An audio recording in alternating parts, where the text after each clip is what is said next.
difficulty thinking you need me on there anymore. I think we're okay. We seem to be pretty stable here recently.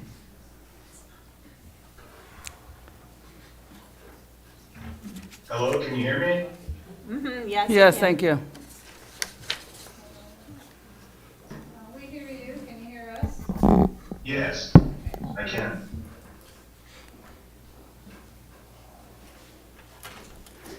Alexis, can you do a sound check for us? Hello, can you hear me? We got you loud and clear.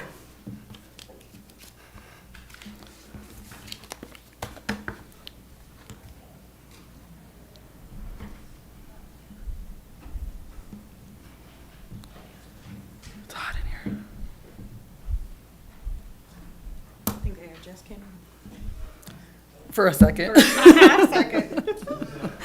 That was the air.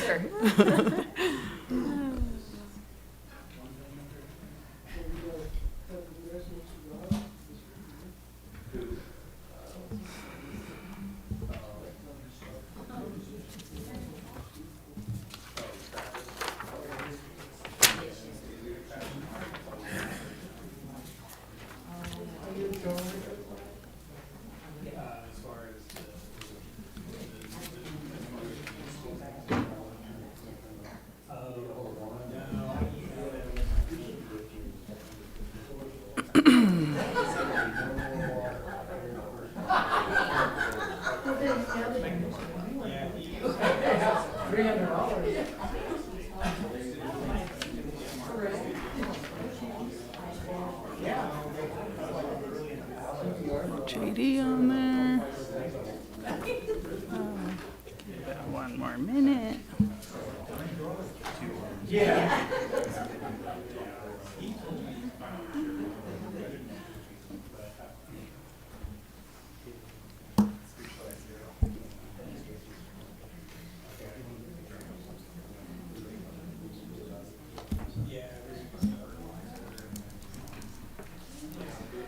I like to wait till 6:30. All right, it's 6:30. Everybody ready? You guys ready? All right, the time is now 6:30. I'd like to call this meeting to order, dated August 16th, 2022. Roll call, please. Trustee Awe. Here. Trustee Dallison. Here. Trustee Harts. Here. Trustee Luke.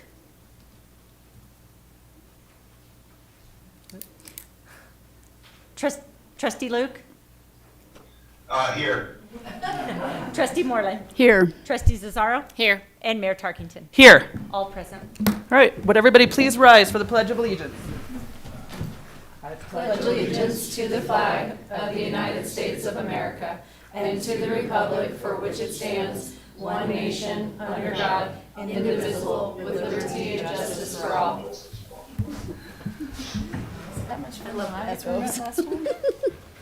All right, does the board have any conflicts of interest to announce at this time? Seeing none, hearing none, we will move on to general public input. If any members of the audience would like to address the board, please state your name and address for the record. Keep it to 3 minutes. I will try. My name is David Black with 606 Buck Highway. I'm here to talk about access. The town recently installed some electrical appurtenances from Mill Street to Southwest Street, apparently to facilitate block parties and other town functions. That access was enclosed for about a month. I noticed that it's been resurfaced. The town apparently did a really nice job in doing that. But it has come to my attention and everybody here who's driven by there, that there's a gate on that. In 2012, I was charged with a crime for removing such a gate. And now it's automatically back. I'm kind of curious as to how that happened. I spent in excess of $10,000 defending public access, and I'm emphasizing public access there because all of the property, all of the parcels south of Mill Street have interactions with alleyways on their parcels in one fashion or another. It's not like the north side of Mill Street, where Mr. Bay had the foresight to plat the entirety of everything over there. So what we have now is a locked gate on what is and has been public access. That access has been in place for 96 years.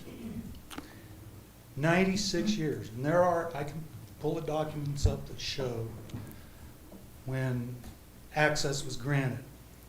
Furthermore, that point of access off of Mill Street is the historical access to what is Southwest Street down by the Senior Center. At one point in time, South Street stopped at the irrigation ditch. So that was the access. When the school district had their school bus yard down there where the South Ballpark is, they shared the yard with La Plata Electric. They accessed that yard from Mill Street. You go over here to Mill Street, you'll see a really wide curb cut because that's where they turned the school buses down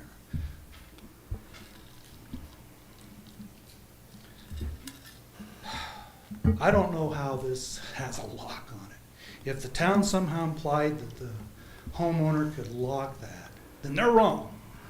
They are wrong.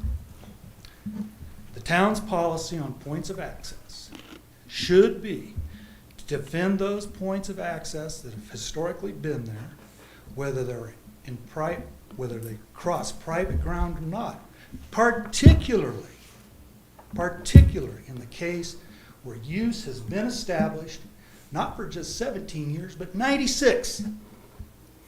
And actually that 96 years, it goes prior to that. Because the fellow that owned the flour mill sold the flour mill. So he had to grant access. The town should ask that Mrs. Thornton take that gate down.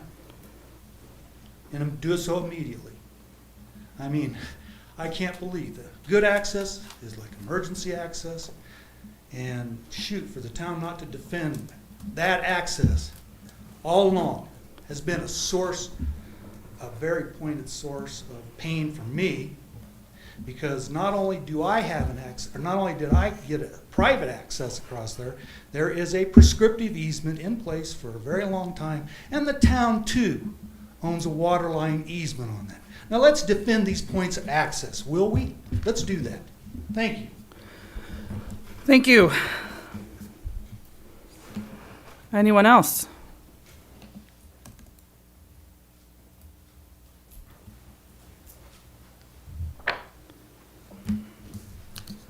I'm still Phyllis Ludwig, 9205 County Road 521, and I'm here to ask a favor. When we went back into the senior center after COVID, I paid a $300 deposit for us seniors to get into it. We now have a very capable coordinator, and I'd like to ask for a refund of my $300. Thank you. Yep.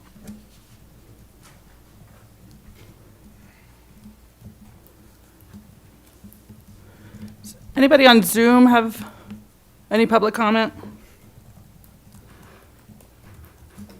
All right, seeing none. Did everybody get a chance to look over the agenda?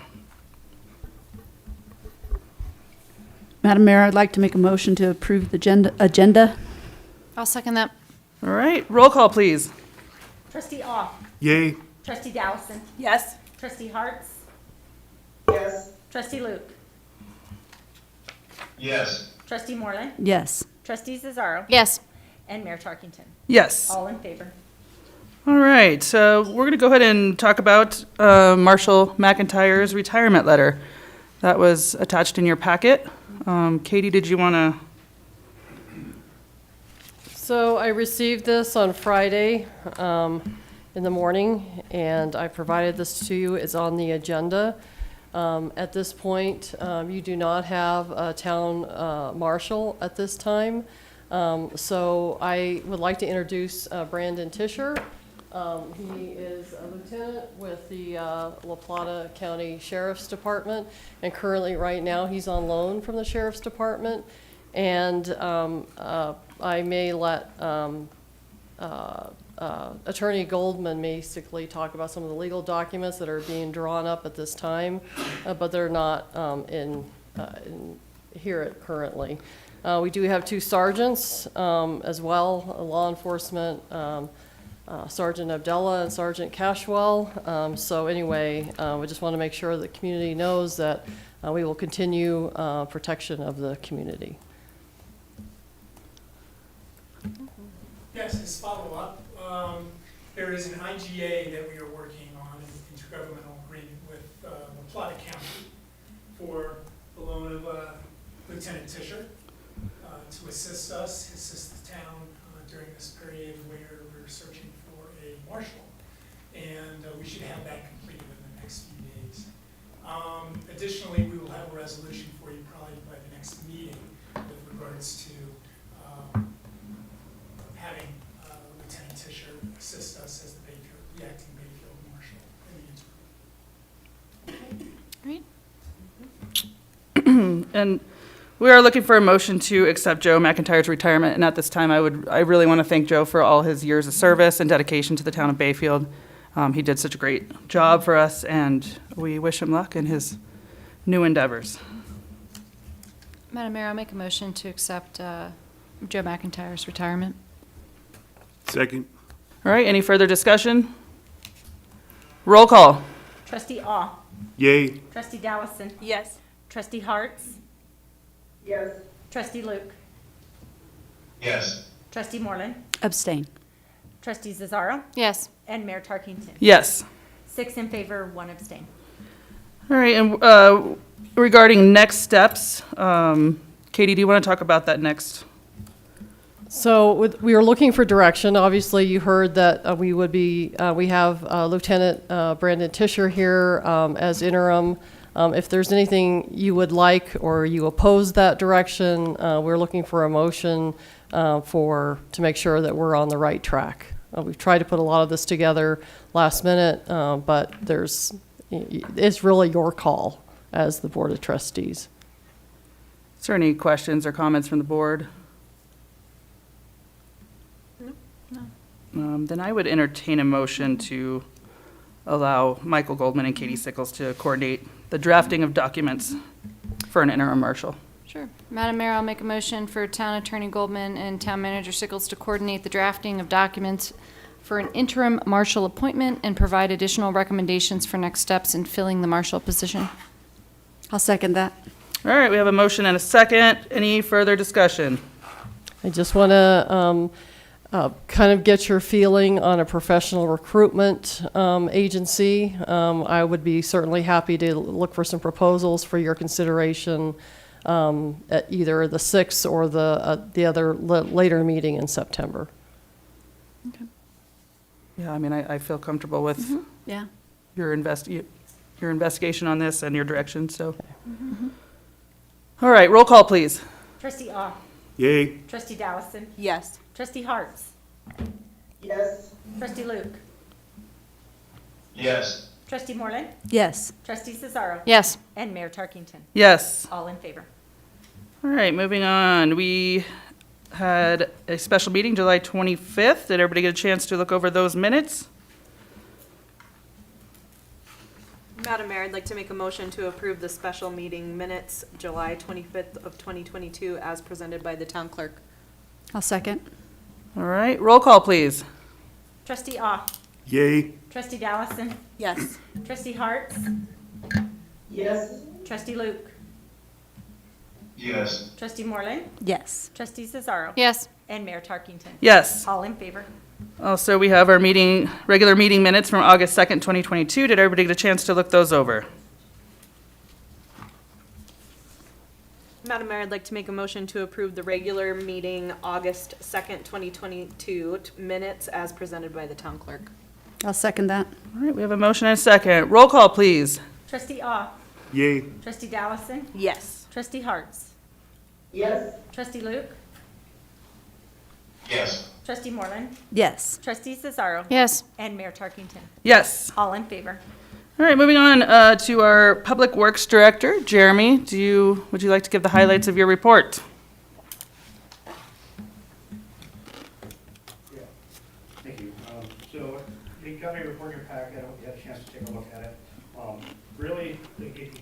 largest portion of that. We've been doing a lot of stormwater investigation and management. You will see with some of the sewer flows in there, we had another large storm event July 29th to the 30th, so we were doing some work on some remediation and some of the detention ponds and some subdivisions that weren't draining. So that's really been our focus, and we've just had a ton of rain this season, so an abnormal amount. We do have a few projects that we got wrapped up. The GIS camera inspection is complete. We're still waiting for the final cloud documents. Those files were really large, so GPRS to get some office space. We should see those in the next couple of days. We did have one Public Works member, Eric DeGorny, resign. So we're trying to fill his position, and we should be conducting interviews next Tuesday. So hopefully that'll work out well. Does that affect Any questions? licensing levels? Yeah. So depends. So we're trying to hire a maintenance one or two, and on qualification. And we have a few good candidates. Okay. So it's promising. Good. Okay. All right, thank you, Jeremy. All right, Deputy Moreland.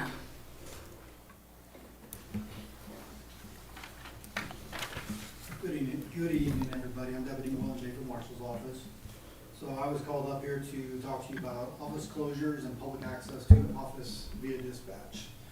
So first off, I just want to say really quick, the Bayfield Marshals are available 24/7, 365 days a year. We've heard some rumors that some people think that we're not out there at night, and I can assure you we are out there patrolling the neighborhoods and looking for everything. So,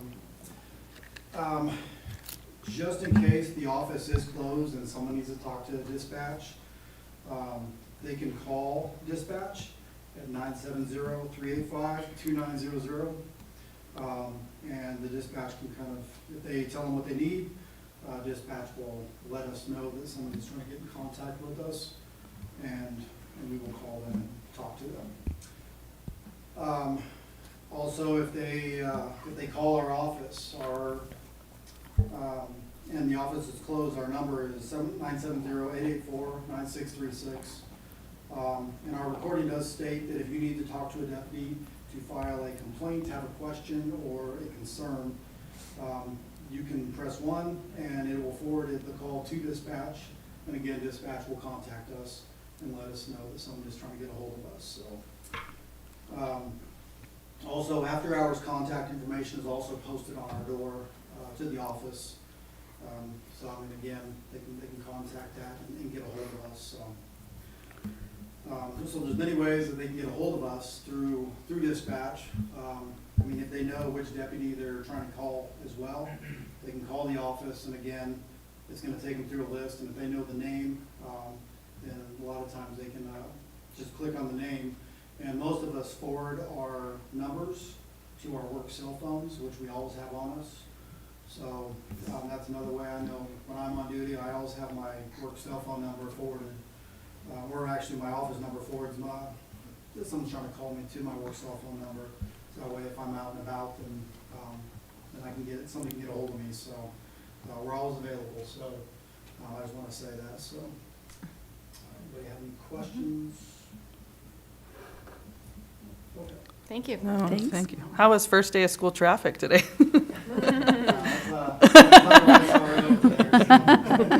It's his day off. Oh. All right, we'll move on to our Community Development Director, Nicole Killian. Yes, good evening. A couple updates for you all.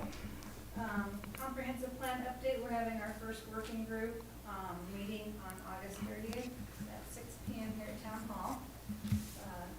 Going through a couple things, introductions, setting meeting date time, that's going to be our standard time, and then process expectations, overview of our current comp plan, and draft schedule.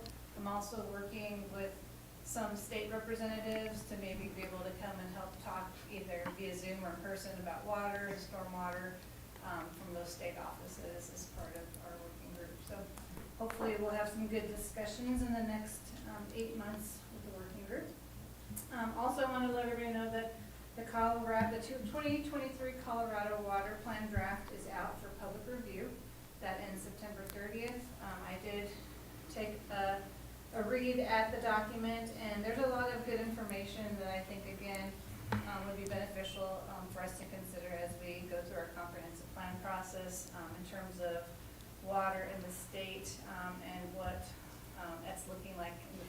So a lot of information, and again, you can, or the public, anybody in the town can respond with comments and put their comments into the list for the water plan. And hopefully, I think their plan is to adopt it in January of '23.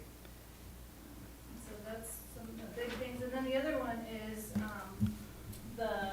there's a Colorado Water Conservation Board flood risk study that's going on right now. And they reached out to the town of Bayfield. It was very timely because we were able to let them know about our storm events that we've had, and they may have some resources available or some technical assistance for us as we look at stormwater. So we're going to be having a staff meeting with them hopefully in the next 2 weeks to start talking and seeing how the state can help us with stormwater in Bayfield.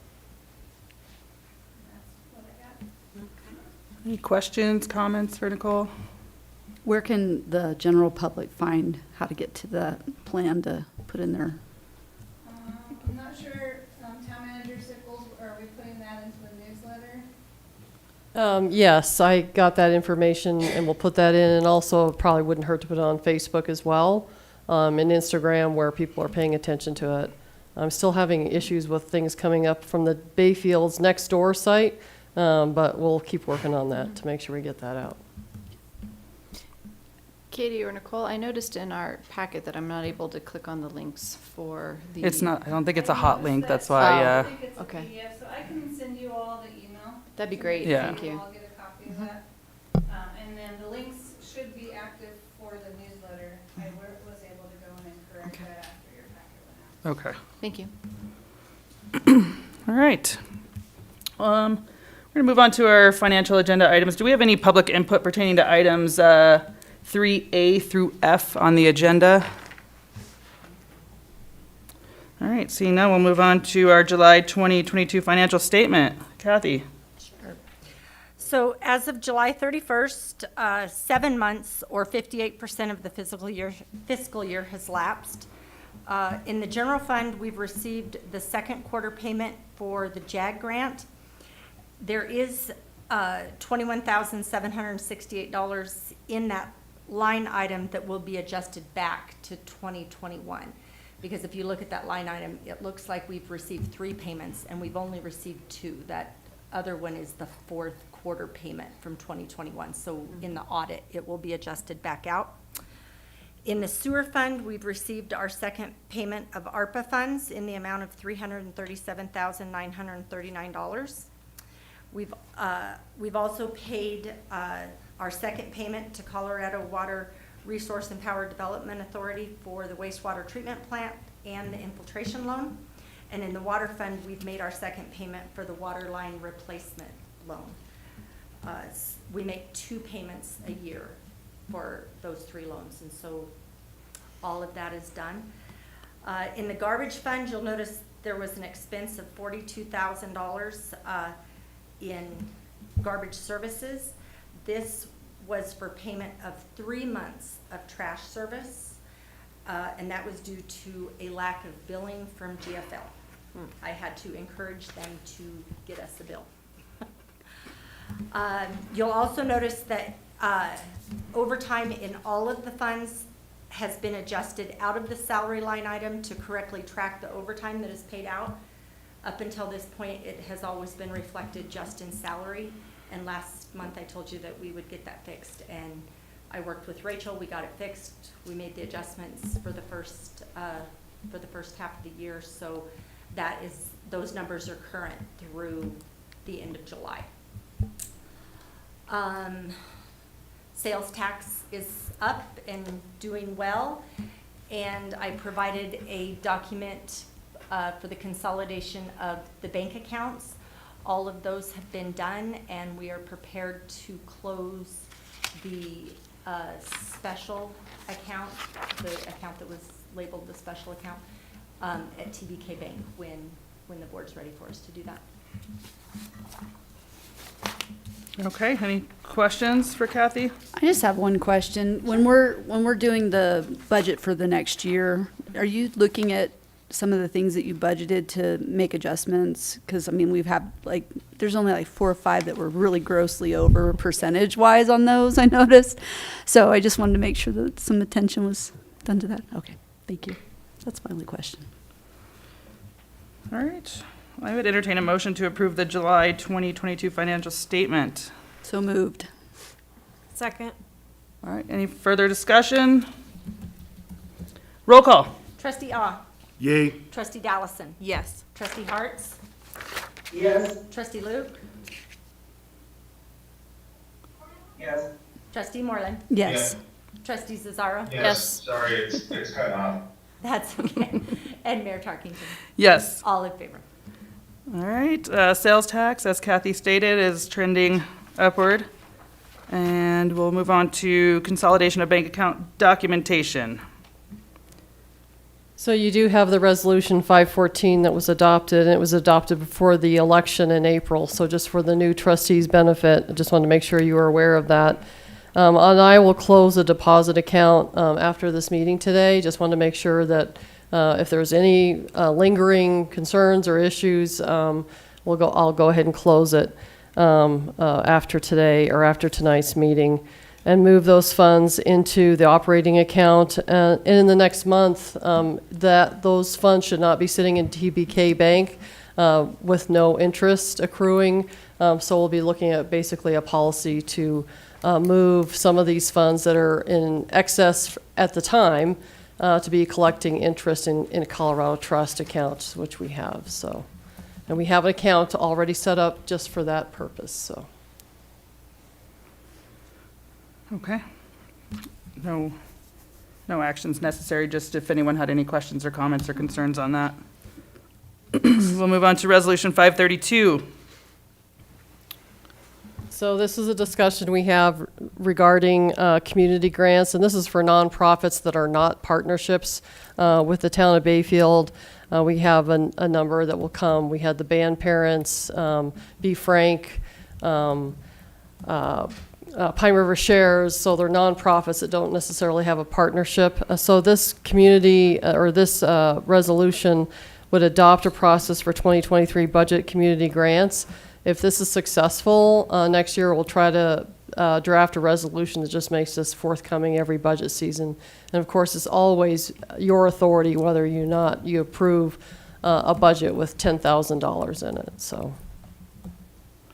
No, I'm in favor of the new process. I I kind of love like it. this. I think it's fantastic. Yeah. All right. In that case, I would entertain a motion. Madam Mayor, I make a motion to approve Resolution 532. I'll second that. Roll call, please. Trustee Ah. Nay. Trustee Dallison. Yes. Trustee Harts. Yes. Trustee Luke. Yes, Trustee Moreland. Yes. Trustee Cesaro. Yes. Mayor Tarkington. Yes. 6 in favor, 1 against. All right, we'll move on to our Gym Village sewer collection flow meter. Corey, he's been doing the bulk of it. All right, Corey.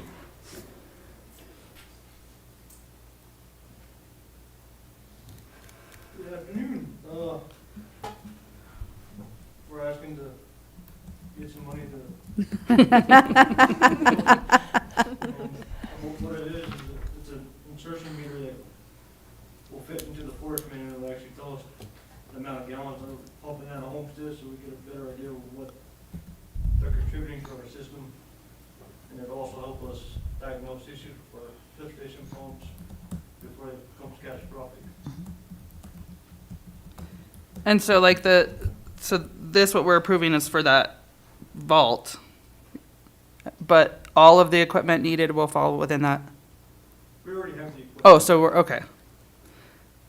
And can Fast Track, are they kind of new, or are they just, I feel like they're, They've been around for a minute. They're the only ones that did. I was gonna say, I feel like they're kind of doing a lot of stuff around here, so. Reached out to 4 different contractors, and they're the only ones that said they can get to it.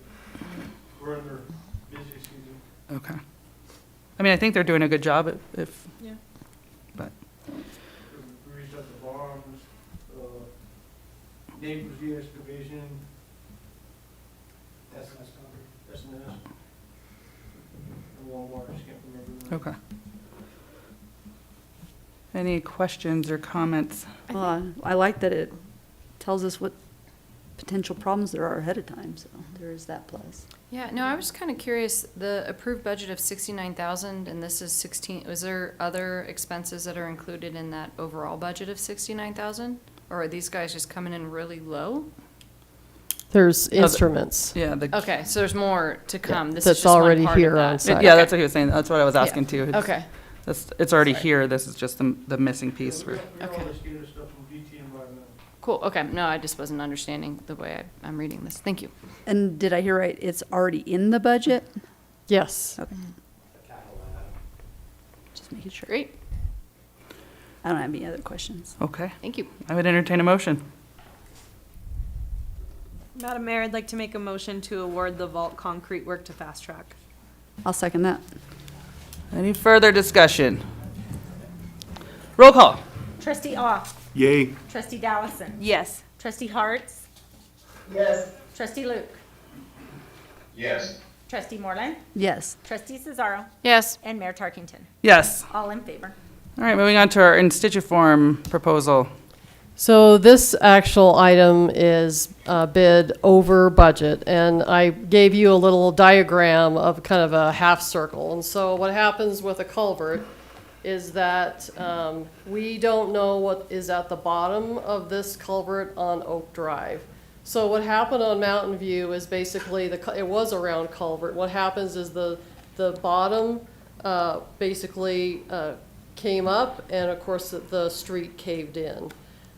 So because we don't know what the bottom of this culvert is, in situ form is giving us the worst case scenario. So in other words, this amount is if everything is the worst it could possibly be.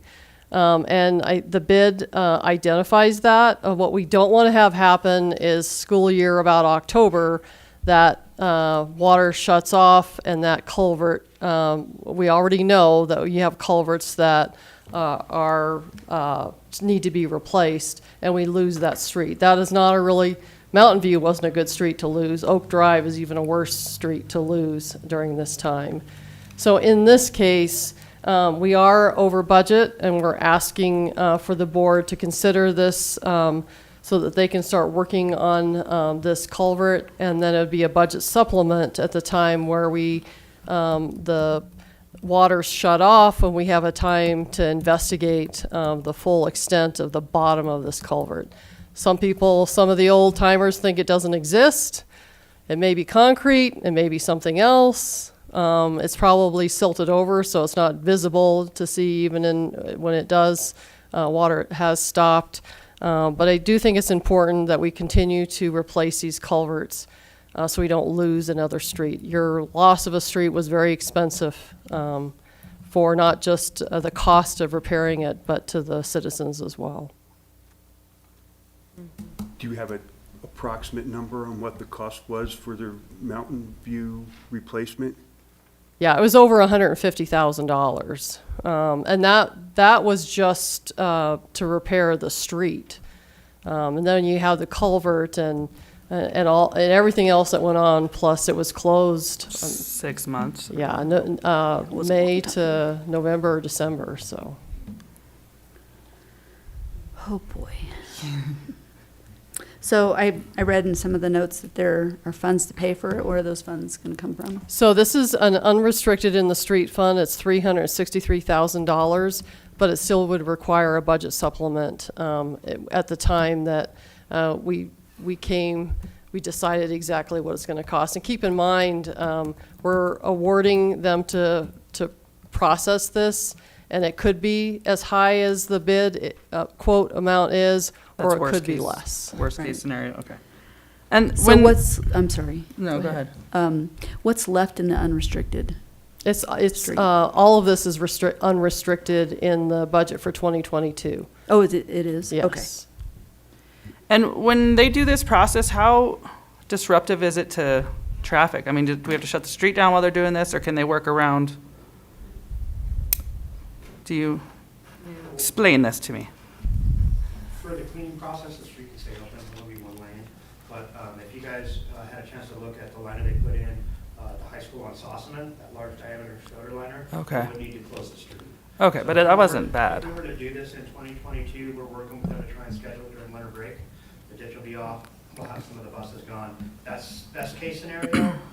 If we can't make that scheduling work, then we would have to close the street. But Bayfield School District's been really good. As long as we give you that the heads up, we can reroute that bus route, and we just have to run them around Cedar for a few days to get that line installed. Okay, thank you. Is there any other streets and things like this that could potentially come up like this? I mean, I feel like Yes. Yeah. we should have, okay, so, We're identifying those now. okay, that was actually my question identified- is I think we need to identify them and budget it and You identified them in 2018, and Just never did and we anything. and we waited. didn't budget it and we didn't do anything. Lovely. So we have a list going Yes, up. and we Okay. were moving forward. This is the next priority. Are there some in the budget for the next year? We have, we're certainly working on capital improvements right now. It's always important to go through that list, because I believe there was like 8 or 9, and we've done, This is the last large diameter culvert. yeah. Okay, Most of them that's are much good to know. smaller. It was identified for a capital improvement project, and we also had $120,000 in there. And that was budgeted from the pricing that we got last year. And I Yeah, also pricing's included those in your crazy. packet. So we were able to do 3 culverts last year for $193,000, and this one is coming back at $264. So, That's like crazy. he said, it's assuming the worst. If we can find the bottom of the culvert, then that'd be great. This cost will be reduced. But if there is no bottom to the culvert, then you could end up paying the $264. They'd have to regrout the entire bottom of that so they can get something solid for that liner to be inflated and cured to. Okay. So Of that expensive. money in the unrestricted street fund balance, we're just pulling $140,000 because we budgeted 120, or 144. That's correct. Okay. It'd be $150,000 Yeah. crossing permit for those meters. Okay. That's correct. Thank you. Okay, any other questions, comments? Bummer, but Yeah, we just don't want another Mountain View No. situation. That's- Then I would entertain a motion. I'd like to make a motion to authorize Mayor Tarkington or the town manager Sickles to execute the acceptance of the quote. Second. All right, roll call, please. Trustee Aw. Yay. Trustee Dallison. Yes. Trustee Harts. Yes. Trustee Luke. Yes. Trustee Moreland. Yes. Trustee Cesaro. Yes. And Mayor Tarkington. Yes. All in favor. All right, moving on to our presentation and discussion portion of the evening. We do have a presentation from Roadrunner. That's us. You're up. Good evening. I'd like to first introduce, where'd you go here?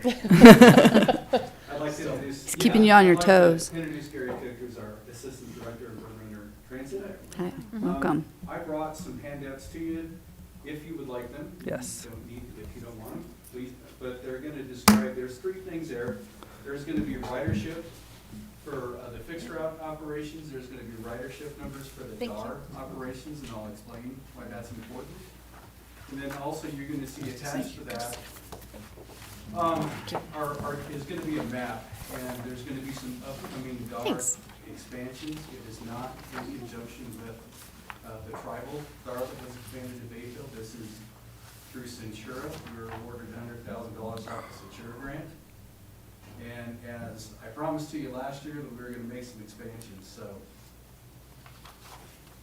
You know, we set up here, Roadrunner has been through a lot of transition.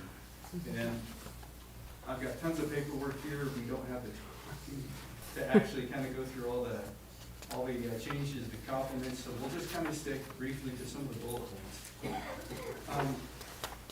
I want you to take a look at the DAR numbers, and if you take a look at those numbers, and what was kind of interesting to me is if you look at the ridership with education and employment, those are some pretty big numbers, and a lot of those numbers are derivative. Yes, they do encompass Ignatia, and they encompass Bayfield. Now, I don't know if anybody's noticed the green and white buses running around, but they've been running around quite a bit.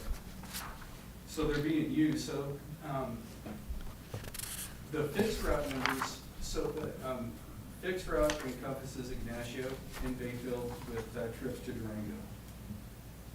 Bayfield, we've noticed, if you look at the numbers with the fixed and the DAR, you're gonna see huge numbers with DAR. We're learning really quick over the past, 2 years here, that the demand response is what the people are wanting. The fixed, we have such a wide area to cover, and if you look at the fixed route, and if you put that, if you go with a schedule that encompasses an area and it serves it 3 times a day, what happens to everybody in between those areas with La Plata County? And we've been working with the La Plata County Commissioners and La Plata County. We're talking about a county-wide DAR expansion, which will benefit, well, it's gonna benefit everybody. So with Bayfield and Ignacio, actually La Plata County, which obviously Bayfield and Ignacio are in La Plata County, it's gonna give transit opportunities to everybody, and it's not gonna be on a set schedule. We'll be able to call for a ride, make a reservation 24 to 48 hours in advance. And you don't have to sit there and wait at 7 o'clock in the morning. If you need to go to a doctor's appointment at 9:20, you simply make the appointment, we come to your house, we pick you up, we take you there, we take you back. And those are the kind of improvements, micro-transit, they call it demand response, they call it micro-transit. Most communities are going to those type of transit systems. A lot of people, I don't know if there's a stigma about public transportation. I still think there needs to be some education on that, because I don't think people completely understand it. Hopefully, one of these days, we can get that out. What I wanted to discuss on the bullet points here, and then I'll finish with the match and why the importance of that. So we started the Bayfield DAR, I think in April is when that began, Gary, if I remember.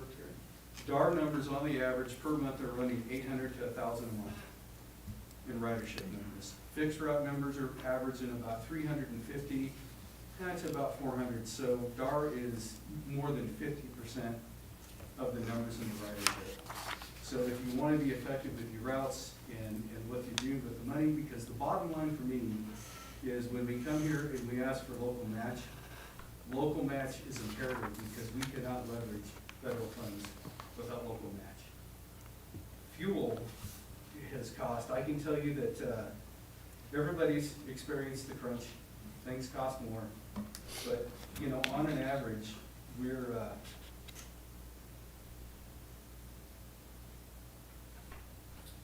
right here. So on an average, we're spending almost we are spending $15,000 a month, and it's due to go up on fuel. You know, we moved to a new location. I'd like to announce that. We told you that some changes were coming, so we went from, I don't know, 2,000 we went from about 1,000 square feet. And so what we talked last year about the CARES. We had ARPA funding, we had CRISA funding.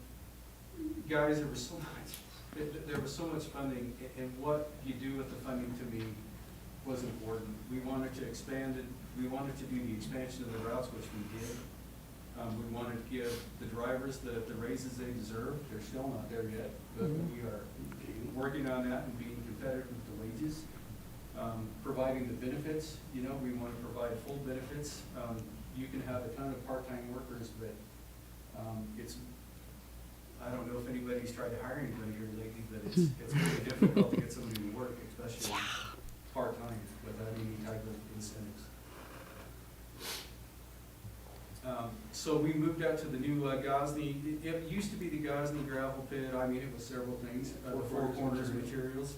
So we went from 1,000 square feet to now we got a 7,000 square feet building. Why did we do that? You have to have a place to put buses. You can't leave them outside. You can't work on them outside.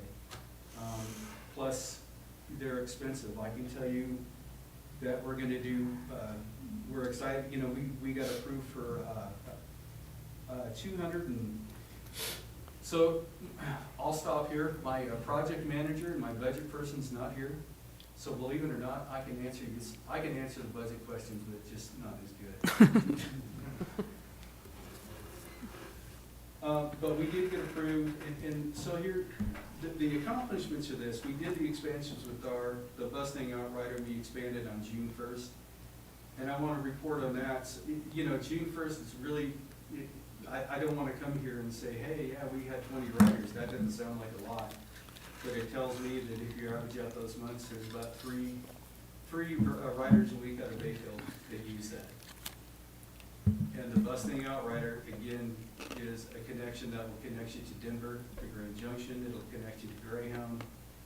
So Bayfield hasn't had those transit opportunities. It's been very limited.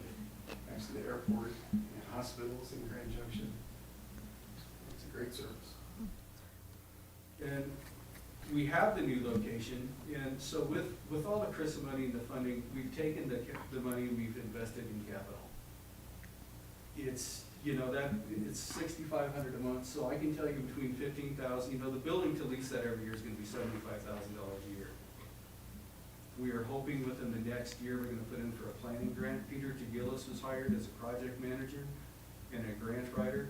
You can't go after the funding if you don't have anybody to write the grants. We stay pretty busy operationally, and it almost takes someone in a full-time status to do that. That's how we stay competitive, is we go after the money. And the grants, we're not gonna get every single grant, we don't expect to, but what's the worst they can say, is no? I don't know about the fixed route future. We're gonna see how this DAR goes. I can tell you that there's a very, again, I'll reiterate, there's a huge express interest with La Plata County. Last year, we asked them for 40,000 match. To keep this thing going, we're gonna have to have $114,000. That's what we ask. If we're gonna get it, we'll see. We're gonna ask 18,000 from Bayfield, and we're gonna ask 18,000 from Ignacio. We ask those because we're trying to leverage the federal funds. What we'd like to do is we'd like to see this expand. I made the comment last year that busting is gonna make expansions to Pagosa. That is still in the making, so there will be transit available to go from Bayfield to Pagosa. So once that connection gets made, then you can do Alamosa. The whole forecourt is connected. And again, busting, we've taken the fixed route, we've taken our DAR routes, and why this was never done before, like I said last year, all this connects together. So the bottom line is to leverage the federal funds, we need the matches, and we just need it for sustainability. The Centura Award, Gary, if you guys look at your map, it's a huge service area. If you take a look at that, we're gonna be going all the way to Red Mesa, Wildcat Canyon to Green. We're gonna do that on 1 day a week on the service. And again, that's a demand response. It is not connected with the tribe. This is gonna be, again, this is why we need your support. I believe it's gonna be used, and we specifically wanna do this because the Centura grant was given, it's not just gonna be for medical transport, but that's gonna be the focus. To be able to get people to their appointments when and where they need to be, and not just have to rely on a fixed route system. Have you had to raise your fares? I don't know if I missed it in here, or? No. So you're keeping So, that, You know, Ashley, that's a discussion, and honestly, I'll tell you, this month was zero fare. oh, The that, yeah, state- that's a statewide, yeah. It was a statewide, and it's increased our ridership 40%. Interesting, So I guess when you put the word free, yeah. and it's, yeah, no, and it's kind of interesting, because some of these people are the same people that were kind of regular riders, but now they're riding almost every day. And again, those numbers are interesting because you would think it would be more for, I could see the educational, but I would think it'd be more towards people that don't have the cars, you know, they don't have access, they don't own a vehicle, so they need to go shopping, they need to go social things different, but there's a lot of employment in there. And that was just, you know, it's just kind of, it's, I don't know if it's an interesting thing, it's a good thing to have that. So it is relied upon. I mean, that kind of proves it right there. But what is it gonna take to keep this thing going? I can tell you, so we were approved for the we have 2 aging fixed route buses. I know that you guys see them, one of them, they're the green and white, but now we have a new one. experimental tool, and I would call it a tool color. We're trying to get it more towards bust-in colors and kind of get everything together. But, you know, they got I don't know what they got on, almost 300,000. Yeah, 240. You know, they're falling apart, and with the supply chain shortages, these vehicle replacements, just 2 buses to replace the fix are gonna be $272,000 for 2 cutaways. It's that the vehicle costs have gone up over 50%. We're lucky if we can find parts half the time, and when you find the parts are getting expensive. So the bottom line, like everything else, it's just the budget gets impacted. Substantial delays. Yeah. And I agree. I think that it wouldn't hurt from, you know, we always talk about this. How do we get the word out in Bayfield? It's so hard to, you know, get information out there half the time. But I don't think a little publicity campaign would hurt you at all.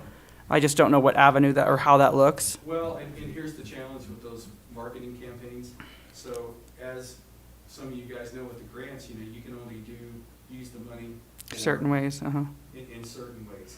So like, we can use a certain amount. We have Renee St. Andre as a publicity and marketing. Again, Roadrunner has made so many changes. You know, we've taken the money, and thank goodness that Chris came along. You know, we had COVID was not a good thing for anybody, but what it did do for some of the public transportation, a lot of places got infused with money. And what were you gonna do with that money? You know, how, again, it's physically, you have to be fiscally responsible to what you're doing. I have an obligation to you guys. I have an obligation. I've been involved in this community for 25 years.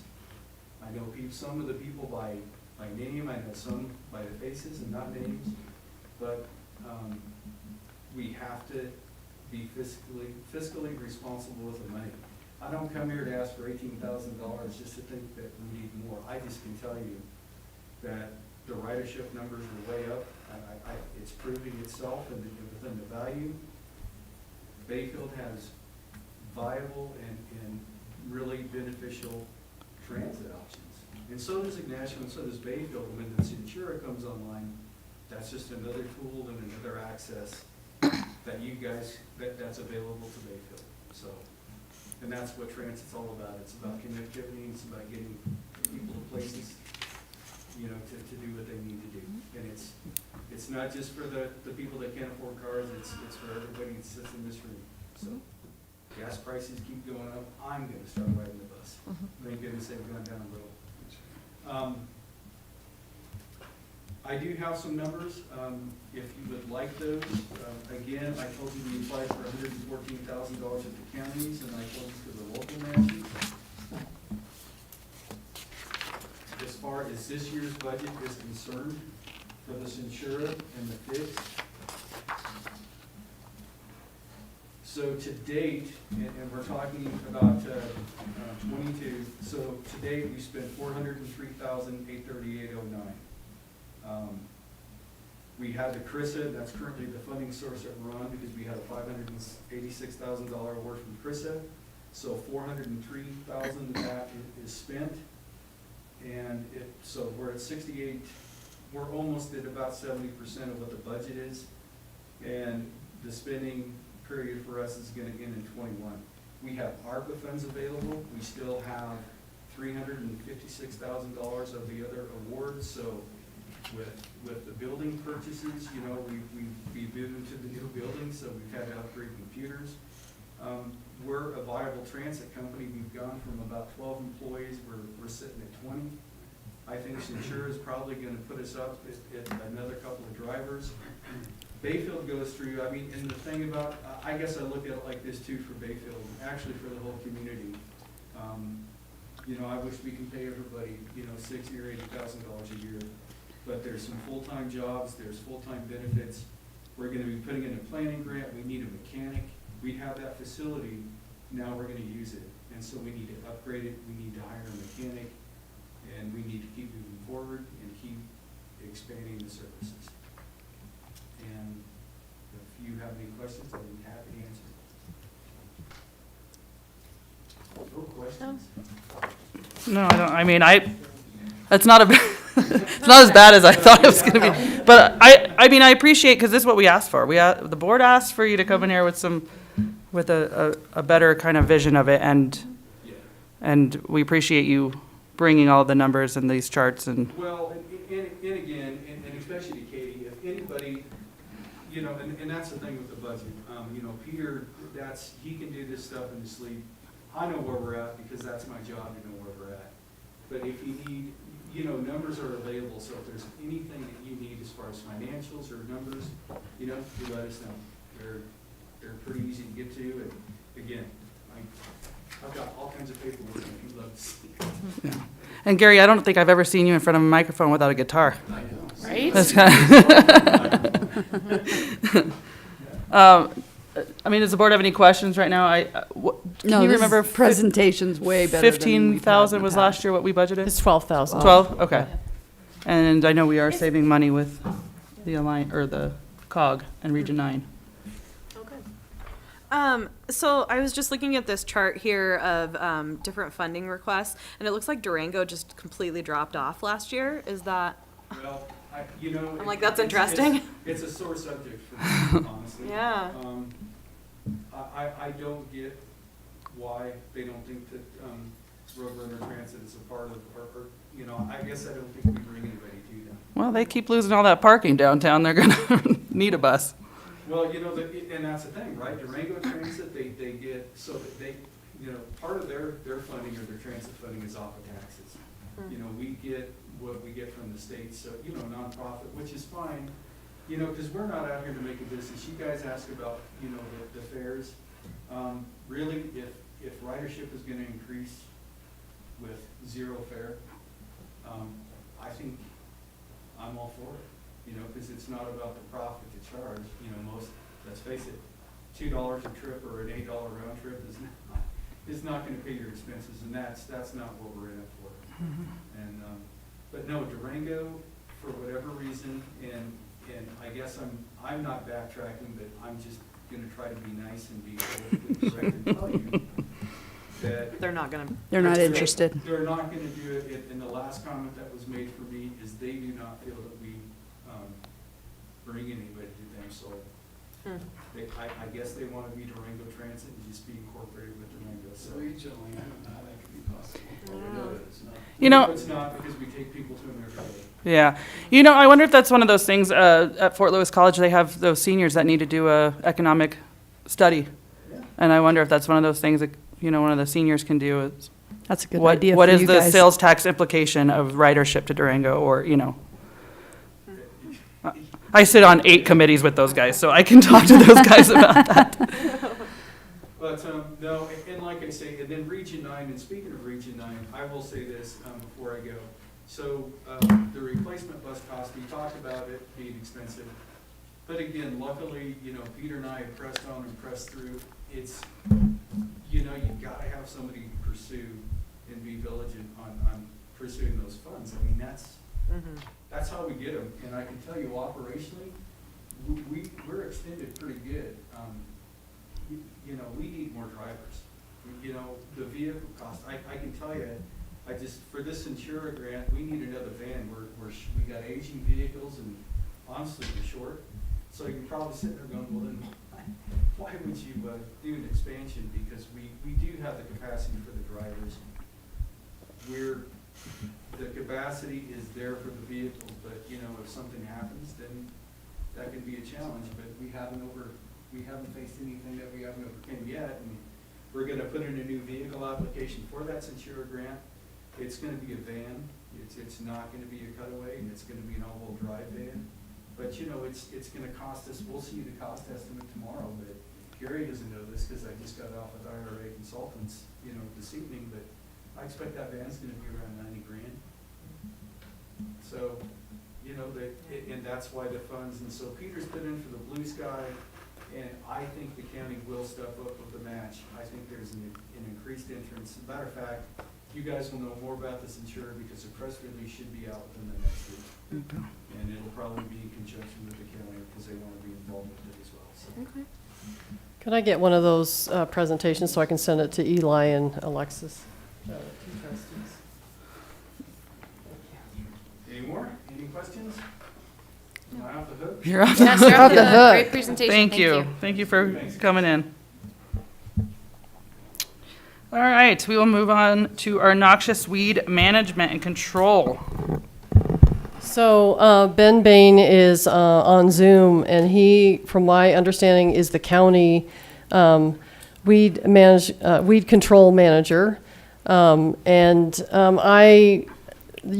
town of Bayfield does not necessarily have a regulation that really regulates noxious weeds. The only thing that you really have is a landscaping on premises and weeds or other growth over 12 inches that have not been removed or cut except in areas where such removal is impractical. So Ben has brought to our attention that we have direwood basically along Bayfield Center Drive. He identified that, and at this point the mitigation would be to pull the weed. Well, we don't have anything to enforce that. I mean, there's nothing for us to tell them to go pull a weed when they may go cut a weed. And if you are aware of goat heads, they'll never get to 12 inches in height. And they're everywhere. In fact, I was surprised, such a bicycle community, how much puncture vine you have in this area. Usually it's eradicated to encourage bicycle activity.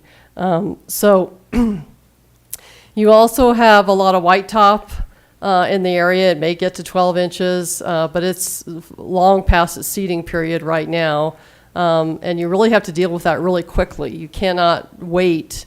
So you really need somebody out there. If you're considering code enforcement, your code enforcement officer would be doing a lot with weeds in the summertime. And also, I've noticed a lot of Western world milkweed around here. In fact, I was really surprised because there's so much agriculture in the area. It follows the ditches down, and it is toxic to livestock. So I could not print. I tried to print the pamphlet for La Plata County with information. You can print one weed at a time, and then the state has a nice booklet that you can have regarding noxious weeds, the A's, B's, and C's. However, I think that if Bayfield, if we identified 6 to 10 weeds and really regulated no more than 10, and then maybe had a list about what to do with weeds that are on the B or C list, I think would be helpful. However, we're going to have to consider a ordinance, and it's not going to probably be very beneficial in 2022 because your weeds are going to be dead in a couple months. But I just wanted to kind of get your input because sometimes weeds, and if you do decide to get a code enforcement officer, or if it's me and Nicole, or if it's the marshal's office doing some enforcement with weeds, we have to have some teeth in the weed management. Ben, did you have anything you wanted to add to that discussion? You're on mute. You're muted, Ben.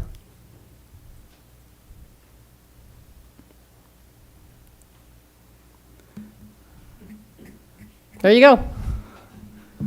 Our biggest concern was that Dyer's Woad. It's listed on the state of Colorado as a watch list weed and hasn't really been seen in very many places in the state.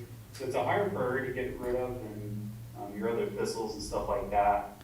And at this point, that plant has already seeded out, so the best thing to do is to bag those plants with the seeds and deposit them in a safe place. And so that was kind of our main kind of reason for kind of discussing this with you all, and we can maybe advise on how to look at code enforcement and just kind of how to prioritize different weeds kind of based on the state noxious weed list, which is pretty much defining the weeds that we are most concerned about. I mean, I'm in favor of having an ordinance. I think it might be important to start looking at this. I worry about enforcement, the nightmare that creates. But I think if we could get ahead of it and get that education component out to the residents, I think it's worthy of looking into, and I think there's a need. I think we had some comments from the community about it as well. I'm wondering, I'm 100% in favor of this. I'm wondering if there's a way to outreach to the companies that do weed mitigation once we have this ordinance in place so that they know, because I know in my neighborhood we had weed mitigation and they were doing noxious weeds. I don't know which noxious weeds. I didn't even know it was just noxious weeds because I called because I was like, what about the other weeds? And that wasn't on the list. And I was like, oh, did not read the fine print, just the noxious ones. But I'm wondering if, yes, let's do this. And can we do more outreach to those types of companies, to the HOAs in Bayfield, just so that they know that this needs to be taken care of and so that they can start budgeting for these types of things too. So we do have some local companies that would do weed mitigation. However, what would probably happen in my past experience with weed enforcement, so I'm pretty sure it was Russian thistle at Mesa Meadows that I noticed, and it is gone. I don't notice a whole lot of it over there. So what happens is that there's a citation, maybe there's a second citation. Noxious weeds has to be really quick. You can't wait 60 days for a response. And so it's 10 days, 10 days. And then if it has to be, the property has to be dealt with, you have to go to court, and a judge will have, and I'm sorry, all of a sudden all the terms have just flown off the top of my head, but anyway, basically make sure that the property is abated, and then and those companies would probably be hired in to abate a certain weed, noxious weed, not all the weeds. And then usually through the judgment, the judge would tell you that you can collect that amount of money, whatever it costs you to abate those weeds, basically from that property owner. So that's really how you would handle it. And you have to have some teeth beyond just sending them a nice letter or a nastier letter or a really mean letter later on. And it looks like you have that language in the Bayfield code in section 9-41.5 with the specific nuisances, and then it lists the powers under section 10-82. So there might be some language that already addresses that. Yes, it's just a matter of how they're removed. So, I mean, I'm hearing from the board, most are in favor. Tom, do you have any? Yes, I think we should be doing some, again, I'm going back to enforcement. How are we gonna? Yeah. Where's our code enforcement? So currently, right. That is a problem, and the cost is typically at the cost of the city of Bayfield. You can put a priority lien on a property, and sometimes you won't get paid back until that property sells. Yep. So that's something else to consider. So at least a letter, Ben has provided some, like pulling these and bagging the seeds and, and taking them off. So and Nicole has been trying to provide letters of code enforcement to at least let people know that there's some issues on their property that they may not be aware of. So right now it may be that at that level. As we get into budget season for 2023, a possible part-time code enforcement officer would help that immediate contact. So maybe every 10 days to have that communication with that property owner and find the property owner. And I'm sure Ben would help us identify the weeds because I'm not a very good weed expert. Yes. I mean, I know of probably 4 properties on Mesa Avenue right now that they're 12 inches or higher. I don't think anybody's cut the grass on any one of those for the entire year. Well, so when would you expect to adopt this? Like I said, it's not probably going to be, it's not going to be useful to do it Anytime this soon, year, okay. but as we basically find time. I just want to make sure you're We're in agreement. We're in agreement to go move this forward direction, with. or agreement to go this direction. We'll Yes. probably adopt something later as we kind of find that time. I know we were also going to talk about garbage rates and everything else.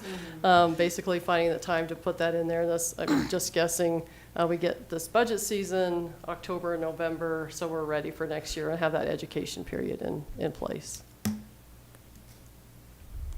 Okay. Let's do it. All right. We're going to move on to our action agenda. Do we have any public input pertaining to items 5A through D on the agenda? Seeing none, we will move on to Resolution 533. I put together a little PowerPoint I'll walk you through. Sure.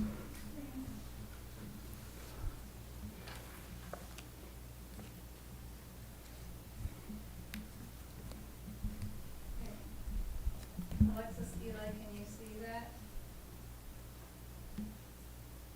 Yes, I can see it. So this next item is building permit fees amendment. Staff, when I started working for the town, one of the things I did notice was how low our building permit fees were. And wanted to, when we had some time, take a look at that, review that. You know, we're not in it to try and make money off the process. What we want to do is make sure we're not subsidizing the building permit process. And so the town is recouping the cost that it takes for us to review, inspect, and issue a building permit. So we looked at, the proposal is going to cover a few things. Number one is, and I gave you all a handout so you can see it. But the first thing we're doing is we're trying to make commercial consistent with the International Code Council data, which they usually update every 6 months with valuations, and that's how we determine a permit fee price. So we want to make sure we're staying consistent with that. We want to look at increasing residential permits from 65 cents a square foot, which is what we charge right now, to $1.16, and I'll show you the math and why we came up with that number. We want to keep ADUs the same, which is 0.65 a square foot. Those are smaller units anyway, but we also, in general, want to encourage ADUs where we can in the community where they're allowed. We want to add a plumbing and mechanical permit. This is if it's not associated with a larger building permit. Someone just wants to add HVAC or add a laundry room or something like that. We want to be able to just have a simple permit for that, and they don't have to go through the bigger process. We're looking at increasing our mobile home installation permit fees. Those take a little bit of time, and so we want to up that fee. We're also adding a tiny home permit fee because we don't have one, and we have a tiny home village under construction right now. We're increasing our reinspection, additional plan review, and violation investigation fees. These are fees that are in addition to just a regular applying for a building permit. So a reinspection would be if you call the building inspector and you're not ready for the inspection, or you fail the inspection and he needs to come out and do that same inspection again. The original inspection is part of the building permit fee cost. That additional inspection would be an additional fee. Additional plan review, this is if your plans need to be revised by your architect or designer, and we need to re-review those. And then violation investigation fees, these are if you're not meeting a building or land use code as part of your building permit process, and the inspector can go out and take a look at that and provide input back to town staff on what the violations are. We also want to add consultation service fees. These are fees that our building inspector will get called out, especially for commercial, to go and look at something and tell the applicant everything they need to do to meet the building code, when usually they would hire somebody to do that for them. And so he's spending his time and therefore town's money, because we need to pay him for that, to go out and consultate. So we're going to have a fee associated with that.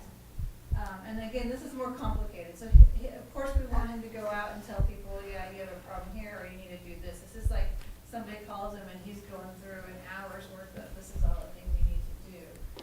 So it's a larger process. We also want to add affordable workforce housing fee waivers. And this is important as we're starting to look at some grants. The grants are requiring us to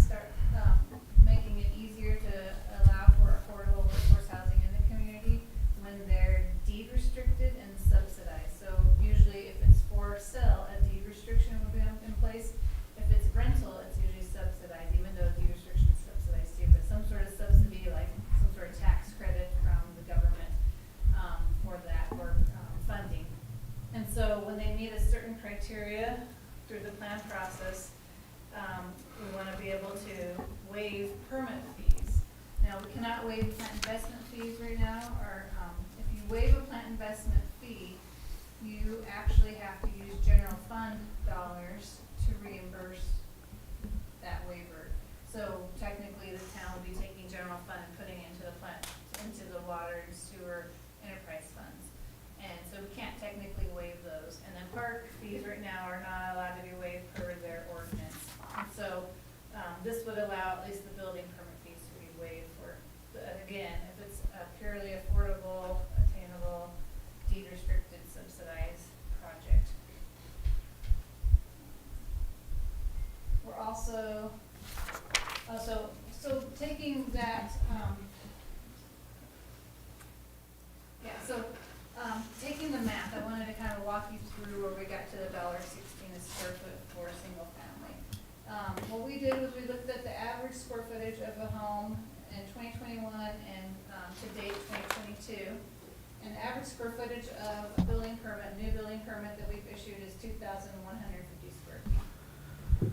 And so then we looked at the average time it takes, and this is staff time. So this is our admin taking in the permits, routing the permits, this is my time reviewing them, and then this is our building inspector's time reviewing them.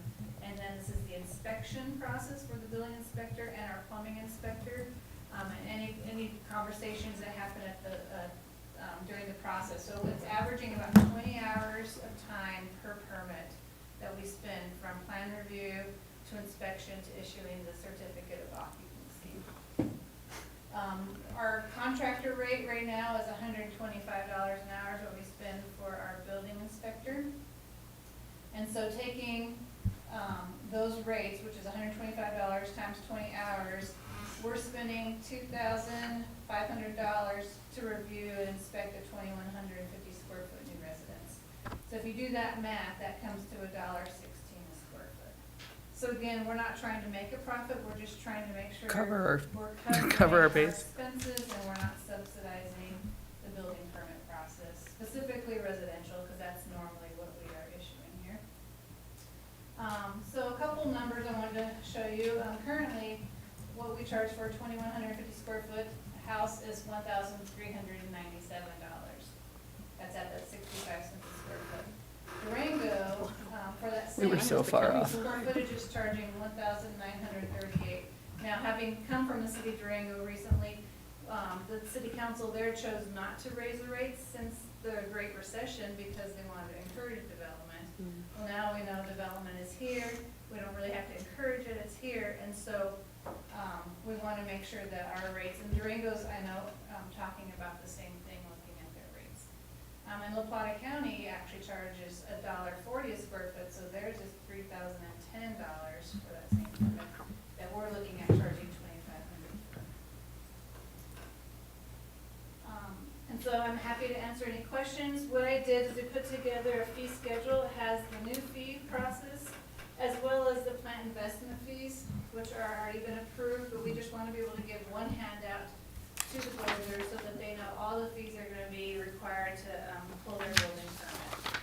And so, so some of the ones like the park fees and the plant investment fees and the school fees, they're already in existence, they've already been adopted. And the other thing I wanted to point out is in my research, I could not find anywhere where we formally adopted the building permit fees. So we do need to do that, as well as we adopted a new building code in 2012. That's when we adopted the 15 codes. And usually when you adopt a new code, you adopt a new fee, and then you review it annually to make sure that it's still meeting the requirements of not subsidizing the building permit process. And so once we adopt this fee, we are going to be looking at the 2018 codes. So probably be having some conversations with the board before the end of the year on the 2018 codes and possibly adopting those. And at that time, we would look at the fees again and make sure that we're still consistent. So, but I'd be happy to answer any questions that you have.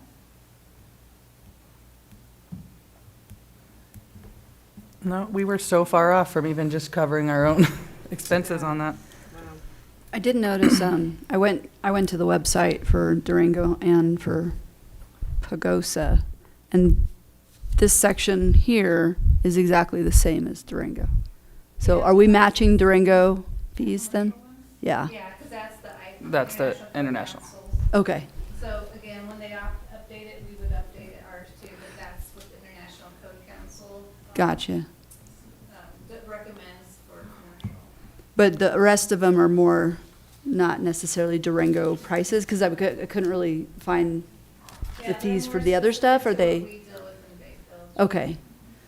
I just don't want to be as expensive as Durango. Now we have. I mean, I want to pay the bills, but, We need to, you we need know, to cover our bottom line, but. and I'm okay with that, but I just don't want to be super expensive. Yeah, I saw that. I was like, crazy. All right, any other questions or comments?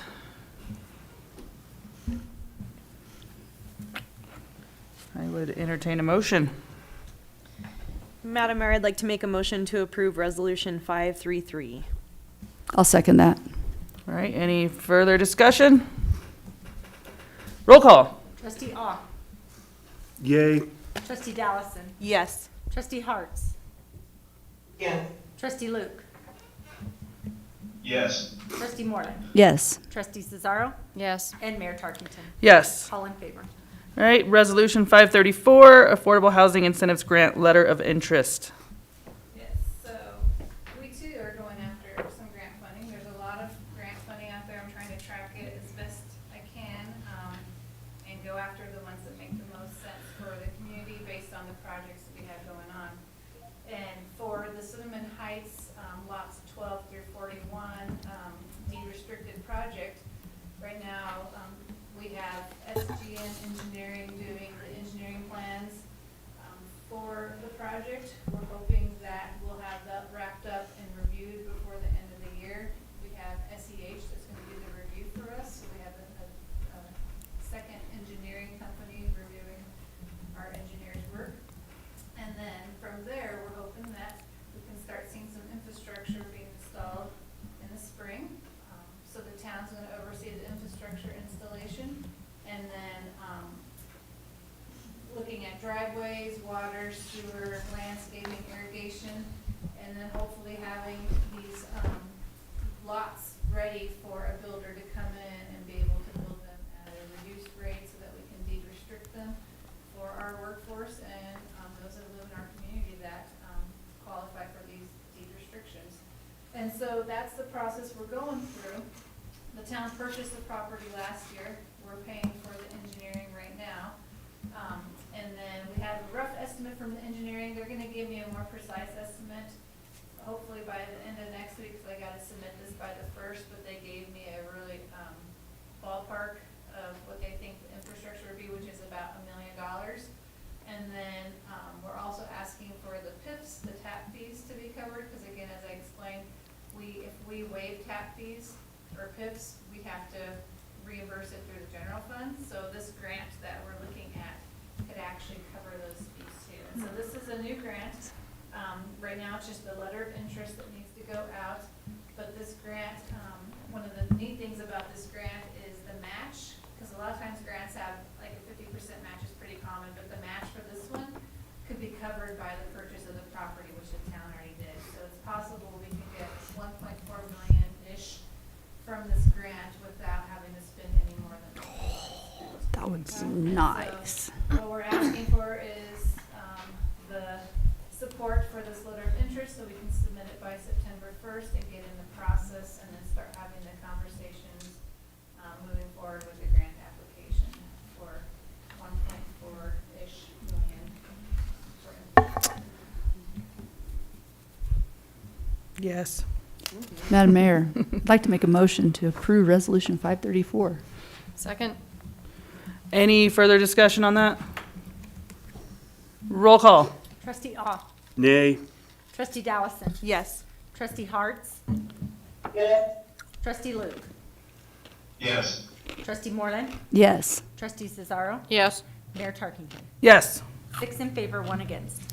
All right, moving on to the Bayfield Lions Club liquor license for Heritage Days. Everything should be in your packet. This is just the use of Joe Stevenson Park based on Bayfield's municipal code. You just need to ask permission to use that for beer garden or per their application for Heritage Days. Heritage Day or Days is September 24th. Jay, do you need to change your hat and say anything? I would think we have Phyllis here. Phyllis. A pretty They standard. haven't done that, have they, at Heritage Days before? That was the first time This is the for first this time? event? First time. That's what I thought. Nice. We, are We'll have you up the Yeah. microphone Yeah. because it is a. That's right. Just because it's recorded. Get to the question. First time, we are foregoing the parade this year. Oh. We're looking for somebody to do the parade. There's not much interest. We're doing it as a fundraiser. And so we're doing cornhole tournament and beer garden. Oh, there you go. They've been pretty successful. All right. So Cool. we're looking at alternatives for parade, just to get everybody to come down to the park. Okay. Any other questions? Are the The sheep will sheep still happen, right? The sheep are still running. Still Okay. happening. Oh, The absolutely. sheep are the parade. I mean, come on. We're looking at putting like a human parade and having human sheep down Mill Street. The little red.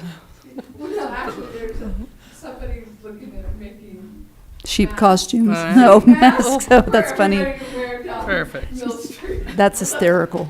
There you go. The running of the sheep. All right. Does the board have any questions?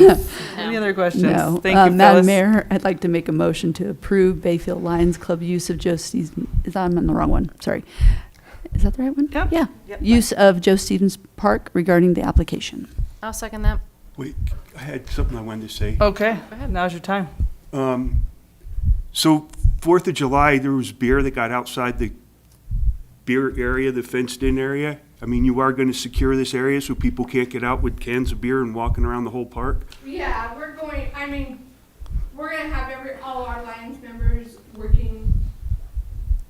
We're actually, our trial run is the block party this week. I think the problem was You're there doing was it like the that block gate party, next to right? the Yeah. dugout. So People on were just Main- going in and out. I think Yeah. those have But to. somebody's got to watch, my point is, Yeah. somebody's It got to should've been watch locked. that. Those should have been locked. It There should have should've just been been locked. one in Yeah. and one out. That's Yeah, that. that's the problem. Because I did notice that as well, that dugout Mhm. had. Yeah. It was a bit of a free for all. So I think we will have, if not some type of roping there, but we'll also have people. I think we there just- monitoring. Yeah, we'll lock it. And there's gonna be enough people to secure the perimeter there to do that. Because the people that are checking the IDs, there's gonna be enough checking IDs and there will be at least one person to secure the I perimeter. just want to make sure it doesn't get out of the Yeah, no, fenced that's area. valid. Well, and that was one of the reasons why it's never been at Heritage Days, is because we still want to keep it a family event. And, but we all know liquor sells, so. we're going Fundraiser. for fundraiser. That's all I had. No, that's Yeah. completely valid. That was. Yeah, It is. Yeah. and if that's a legit concern, we're aware of it and we'll make extra sure that we take care of it. Great. Thanks. All right, and we do have a motion and a second on the floor. Roll call. Trustee Aw. Yay. Trustee Dallison. Yes. Trustee Harts. Yes. Trustee Luke. Yes. Trustee Moreland. Yes. Trustee Cesaro. Yes. And Mayor Tarkington. Yes. All in favor. All right, moving on to our revised Bayfield School District SRO IGA. So the school district has reviewed this. They wanted a couple changes that I've highlighted. And in view of the marshal's retirement, we should probably change the email, or at least maybe find a common email, and we maybe talk about that before we send this back to the school district with those changes, so they're not emailing somebody that's no longer here. They're very simple changes. Okay. I mean, what email would we want to use? Do we? I may have to see if, so right now we have a general email like for events and newsletter for the town, and we, have that discussion with Brandon and see if there is something we can do to have a general email that somebody would be checking. It needs to be something that there's checking, so. But we You could, You can make an email address, it's bmo@bayfield.gov. Yeah, okay. yeah, Yeah, and it's just sign a couple, We wanna change the sign the, notice provisions. yeah. that's correct, yeah. In section, Roman numeral 7, Yep. too. Mm-hmm. Those are procedural matters, not really substantive. Okay. For your consideration. But all in all, we're ready to move forward with this IGA finally? Okay. Madam Mayor, I'd like to make a motion to approve the revised SRO IGA. Second? All right, roll call, please. Trustee Aw. Yay. Trustee Dallison. Yes. Trustee Harts. Yes. Trustee Luke. Yes. Trustee Moreland. Yes. Trustee Cesaro. Yes. And Mayor Tarkington. Yes. All in favor. So you all see your upcoming dates of interest. I wanted to add one, the Economic Summit is coming up September 21st. That is a great event. If you would like to attend, the town will pay for your registration. You could let myself or Katie know. There's just, the keynote speakers alone, I think, are going to be fantastic this year. The Admiral from the Top Gun Academy is going to be there speaking. What time? It is kind of an all-day, it's like Yeah, a it's- 9 to Oh, okay. 4, 4 yeah. Or something like that. So just let me know. What was the day again, Ashley? The 21st. Okay. It'd be a Wednesday, the day after. I am out of town. Other than that, you guys see your meeting schedule? Don't And forget, I did give you the labor document in paper, and I'll send that to trustee Luke and trustee Harts regarding, and we're working on capital improvements. Got to get a lot of things figured out there. and that'll be up for discussion on Monday. That's correct. Okay, do we have any other comments? Thoughts? How was 81122? I'm sorry. I Oh, it was couldn't so make cute. It was. It was very Okay. cute, yeah. I saw that the post office had a similar event. Yeah, I didn't They see. did, yeah, they handed out stuff at the post office. Yeah, I had stuff Had in cake the and mail for it. And I was like, that's cool. They had an event today, too. Yeah. They're on a trying to get in good with the community again, and hiring drive is what I heard kind of their motive for that is, but. Somebody must want to get hired pretty good to drive through the door, through the wall. Oh, is that what happened today? Oh, missed Yeah, that one. They drove through the wall and knocked out a whole bunch of those big parcels. Whoa. Oh, no. It's all Oh, closed no. off. Drive by there.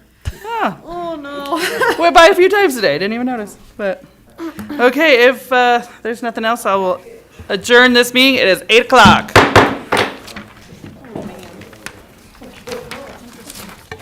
I went in there, boxes were like laying on the Oh my gosh, that's crazy. Somebody got